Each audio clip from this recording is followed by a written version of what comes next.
P C ജോർജിനെ അങ്ങ് തകർത്ത് കളയും എന്ന് വിചാരിച്ചിട്ടാണ് ഞാൻ ഇന്നലെയൊന്നും വീഡിയോ ചെയ്യാഞ്ഞത്. അദ്ദേഹത്തെ മൂക്കിലിട്ട് വലിക്കുന്നെങ്കിൽ വലിച്ചോട്ടെ, അതും കൂടെ ചേർത്ത് വീഡിയോ ചെയ്യാമല്ലോ എന്ന് കരുതി. പക്ഷേ ഇപ്പോൾ വരുന്ന വാർത്തകൾ പോലീസ് അതിൽ കേസ് എടുക്കണ്ട എന്ന് തീരുമാനിച്ചു. അതിന് രണ്ട് കാര്യമുണ്ട്. ഒന്ന്, അദ്ദേഹം സംസാരിച്ചതിൽ കേസില്ല, ഒഫൻസില്ല, അപ്പോൾ അതുകൊണ്ട് കേസ് വേണ്ട. നമ്പർ 2, ഇനിയും പി സി ജോർജിനെ അറസ്റ്റ് ചെയ്ത് കഴിഞ്ഞാൽ പി സി ജോർജ് കൂടുതൽ ഹീറോയാകുകയും ഒരു ഹിന്ദു ക്രിസ്ത്യൻ ഐക്യത്തിന് വഴിവെക്കുകയും ചെയ്യും. ഇപ്പോൾ തന്നെ ഏകദേശം അത് സാധ്യതപ്രായമായിട്ടുണ്ട്. അത് കൂടുതൽ ദൃഢമാകും. അപ്പോൾ ഒന്ന് ലീഗൽ റീസൺ, വേറൊന്ന് പൊളിറ്റിക്കൽ റീസൺ. ഈ രണ്ട് കാരണങ്ങൾ കൊണ്ടാണ് പി സി ജോർജിനെതിരെ ഇനി കേസ് വേണ്ട എന്ന് പോലീസ് തീരുമാനിക്കാൻ കാര്യം, അഥവാ ആഭ്യന്തര വകുപ്പ് തീരുമാനിക്കാൻ കാര്യം. പോലീസുകാർ പാവം എന്ത് ചെയ്യാനാണ്? FIR ഇടണമെന്ന് പറഞ്ഞാൽ ഇടുക, വേണ്ട എന്ന് പറഞ്ഞാൽ വേണ്ട. പക്ഷേ ഇതിൻ്റെ പിന്നാലെ പരാതിയുമായിട്ട് നടക്കുന്നവരുണ്ടല്ലോ, അവർക്ക് ഈ ശ്രമം വേണമെങ്കിൽ തുടരാം.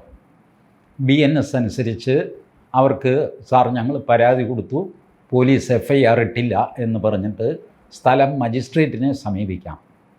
മജിസ്ട്രേറ്റ് അതിൽ മെരിറ്റ് ഉണ്ടെങ്കിൽ പോലീസിനോട് FIR ഇടാൻ പറഞ്ഞു എന്ന് വരാം. ചില മജിസ്ട്രേറ്റുമാർ ഈ വകുപ്പിനൊക്കെ ഗവൺമെൻറ് സാങ്ഷൻ വേണം, ആ സാങ്ഷൻ ആദ്യം കൊണ്ടുപോവുക എന്ന് പറഞ്ഞെന്ന് വരും. ചില മജിസ്ട്രേറ്റുമാർ സാങ്ഷൻ കിട്ടുന്ന മുറയ്ക്ക് ഹാജരാക്കിയാൽ മതി, ഇപ്പോൾ നിങ്ങൾ FIR ഇട്ട് അന്വേഷിക്കുക എന്ന് പറഞ്ഞെന്ന് വരും. ഇതൊക്കെ മജിസ്ട്രേറ്റിൻ്റെ അധികാരപരിധിയിൽപ്പെട്ടതാണ്.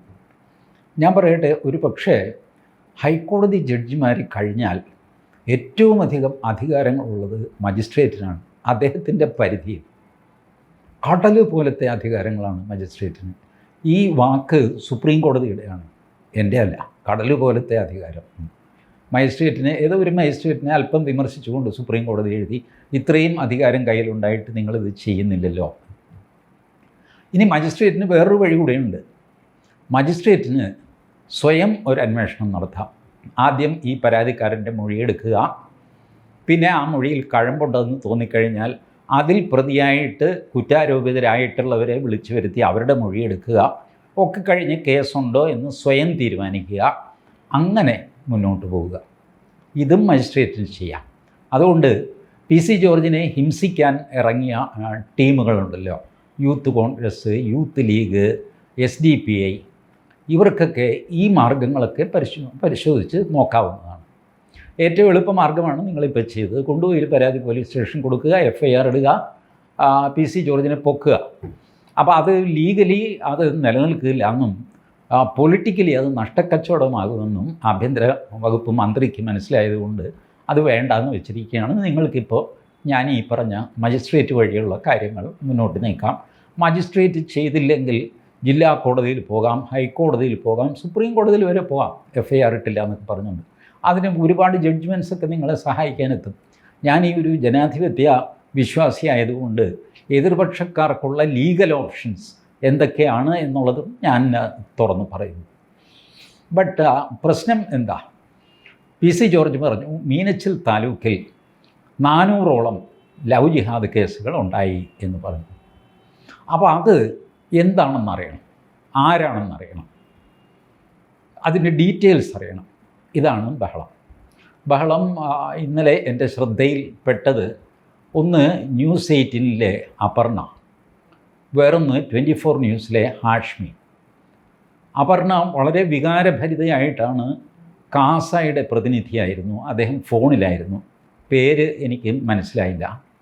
ഇദ്ദേഹത്തെ സംസാരിക്കാൻ പോലും അനുവദിക്കാതെ പറയൂ എന്നൊക്കെ പറഞ്ഞ് വല്ലാതെ വികാരം കൊണ്ടാണ് അപർണ സംസാരിച്ചത്.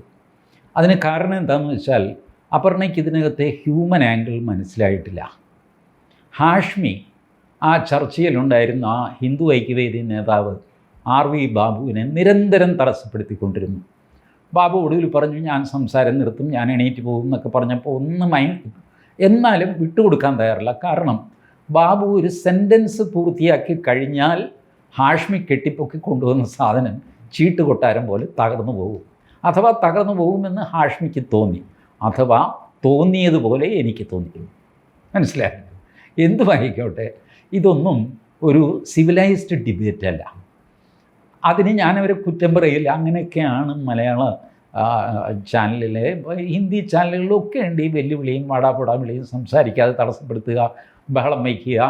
ഇതിൻ്റെയൊക്കെ ഉസ്താദാണ് അർണബ് ഗോസ്വാമി. 10-15 പേരെ ഇരുത്തിയിട്ട് അവരും സംസാരിക്കും, ഇദ്ദേഹവും സംസാരിക്കും, ആരും എന്തും പറയും, എന്താണെന്ന് ആർക്കും തിരിയില്ല. ഇങ്ങനെയൊക്കെയുള്ളൊരു പരിപാടി. അപ്പോൾ ഇവരുടെയൊക്കെ ആശങ്ക, ആരാണ് ഈ 400 പേരറിയണം, അറ്റ്ലീസ്റ്റ് 10 പേരുടെയെങ്കിലും പേര് പറയണ്ടേ. കേൾക്കുന്ന എല്ലാവർക്കും തോന്നും അത് ന്യായമല്ലേ, അങ്ങനെ 400ഓളം എന്ന് പറഞ്ഞ് ചുമ്മാ അതെങ്ങനെ അങ്ങ് പോയാൽ മതിയോ.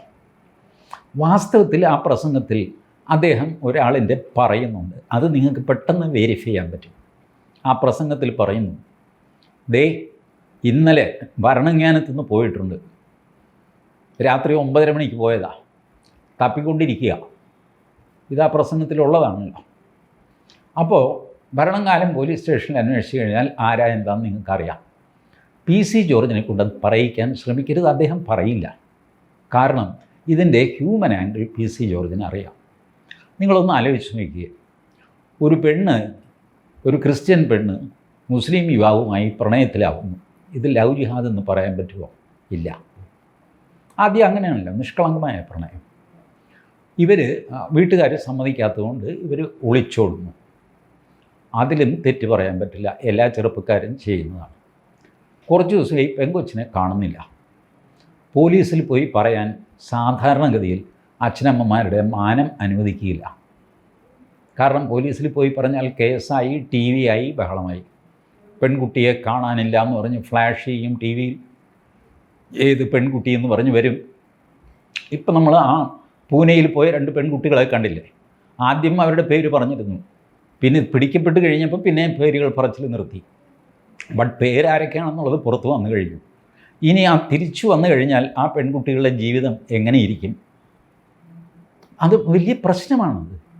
അപ്പോൾ ചിലർ ബോൾഡായിട്ട് ചിലപ്പോൾ ഇറങ്ങി തിരിച്ചു എന്നൊക്കെ വരാം. അല്ലാത്തവരുടെ കാര്യം, ഒരു സാധാരണ വീട്ടമ്മ തൻ്റെ പെൺകുട്ടിയെ ഇറങ്ങിപ്പോയി കഴിഞ്ഞാൽ വളരെ അടുത്ത ബന്ധുക്കളോട് പറയും, ഇങ്ങനെ സംഭവിച്ചു, ചേച്ചി പുറത്ത് പറയണ്ട, പോലീസിലൊന്നും പോകണ്ട, നമുക്ക് അന്വേഷിക്കാൻ, അറിയാവുന്നവരോടൊക്കെ അന്വേഷിക്കും. അപ്പോൾ അറിയും സംഗതി ഇവർ 2 പേരും കൂടെ ഒളിച്ചോടിയതാണ്. ലവ് ജിഹാദ് എന്ന് പറയാൻ പറ്റുമോ? പറ്റില്ല. അച്ഛനമ്മമാർ സമ്മതിക്കാത്തതുകൊണ്ട് പെൺകുട്ടി അവൾക്ക് ഇഷ്ടപ്പെട്ടവൻ്റെ കൂടെ ഒളിച്ചോടി, സാധാരണ സംഭവമാണ്. ഇതും കഴിഞ്ഞു. 2-3 മാസം കഴിയുമ്പോൾ ഈ പെൺകുട്ടിയുടെ ഫോൺ വരുന്നു. അമ്മച്ചി, ഞാൻ എന്തടി മോളെ, നീ എവിടെയാ? ഞാനിവിടെ മഞ്ചേരിയിൽ സത്യസരണിയിലാണ്.